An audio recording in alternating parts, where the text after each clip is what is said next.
So there's lots of ways to deal with stats in Dungeons and Dragons. Strength, dexterity, constitution, intelligence, wisdom, and charisma. Hit points also. You do roll for hit points, and we can kind of touch on that, a couple of ideas.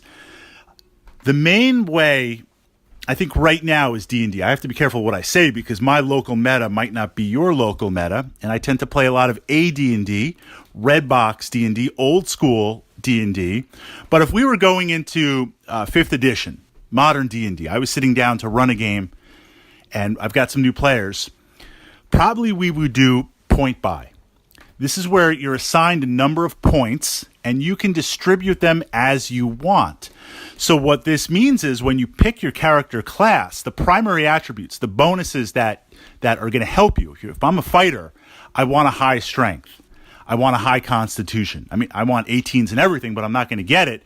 But at least those primary attributes that are going to build on my abilities, I'm good there.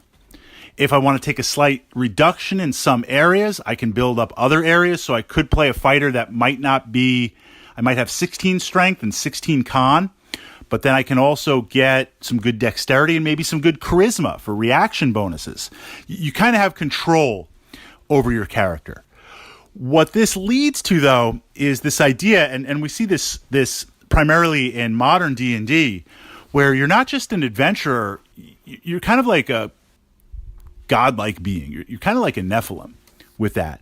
This idea that you are the strongest, the fastest, the best. I mean, on the human and demi-human spectrum, 18 is world class. 18 intelligence is massively smart. Most human beings, most developed human beings are like 9, 10, maybe 11.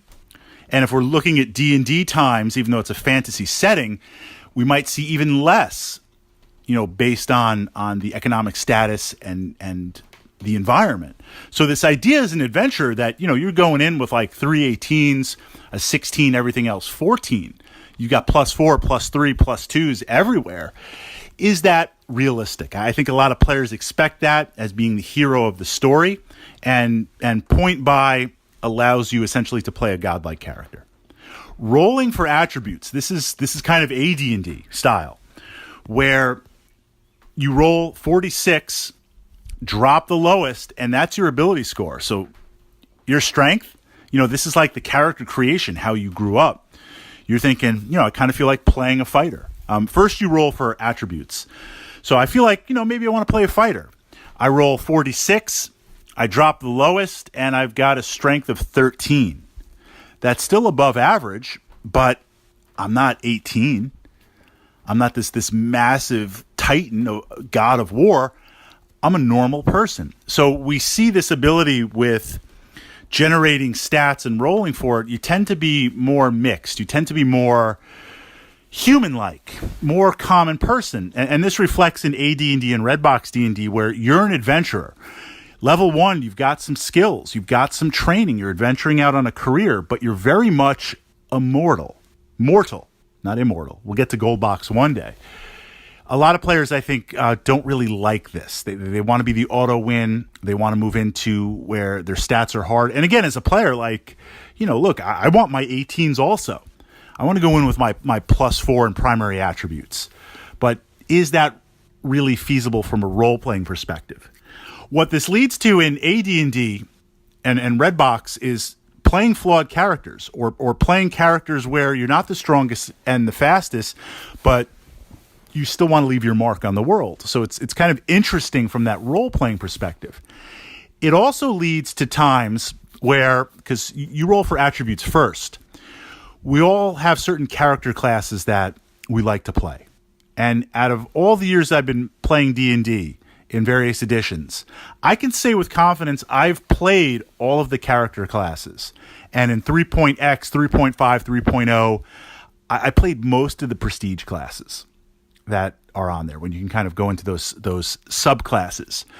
But given a choice, I like to play monks, I like to play wizards, and I like to play sorcerers. And in the groups that I play with where I'm not a DM, that's not to say I don't play a fighter, but my friends, they have the characters they like to play. So I know my two friends, they like to play fighters, barbarians, and paladins. So if we're in a group, I'm going to give them first choice. I'm going to give them first refusal. If they're playing a fighter, I'm going to play another character. But what gets interesting is if you roll for stats. So I say that because we tend to play a small group of characters that we enjoy or that we consider or that match our player personality. But sometimes you roll in AD&D such crazy stats that favor a character class, will give you experience bumps and bonuses. A recent game, I can't remember the last time I played a druid, but we were playing roll for stats. I had amazing stats for a druid. I had the wisdom, I had the charisma, I had okay dexterity, I had great constitution. I mean, this was like, if I don't play a druid, these are wasted stats. So it was interesting because I was looking to play a magic user, but I said I could play a magic user with these stats. The intelligence isn't that great, but this is a great chance to play an amazing druid. So what I find in rolling for stats is it actually takes players into a different role-playing spectrum because it encourages them sometimes, based on the dice gods themselves, to see what characters they can play and puts them into that character. So no right or wrong, absolutely no right or wrong. I tend to do point buy because that's what most players expect, but if we're going old school or I'm running an AD&D campaign, I like to do 46, drop the lowest. Hit points, the footnote. First level, as a DM, I give you maximum hit points plus your constitution bonus. So if you're playing a magic user, you've got 4 hit points because you start with a D4, and your con bonus is a +1, you've got 5 hit points. Barbarian D12, I'm giving you the 12. And your con bonus +4, I'm giving you 16. I want to give you that boost. Sometimes we play hardcore and you roll it out, but just like point buy, that's what I do most of the time. Give you that lucky first level, so to speak. But from there, then you have to roll. Every other level, you have to roll. And if you get a 1, I feel you, but you got a 1. If you get a 12, you're a barbarian. Playing a magic user isn't very stressful when it comes to hit points because I'm rolling a D4. Like, yeah, I want maximum hit points, but I'm never going to have a massive hit point pool to begin with. I'm going to use my magic to protect myself and keep myself safe, but that's where we are. But if I'm playing a barbarian, you want to talk about stressful? Leveling up. Barbarian leveling up is stressful. You're rolling that D12. Okay, I've got the con bonus +4, or high con bonus +3. Yeah, breaking it down, doing the theory hammer, the math hammer, the meta, I'll roll, 6 to 8 on average. But you could roll a 1. You got one toss of the dice. It's got to be on the table. You could roll that 1. That's stressful, leveling up and getting like 5 hit points as a barbarian. But for the other levels, level 2 through 20 or 2 through 100, whatever we're playing, you got to roll for it.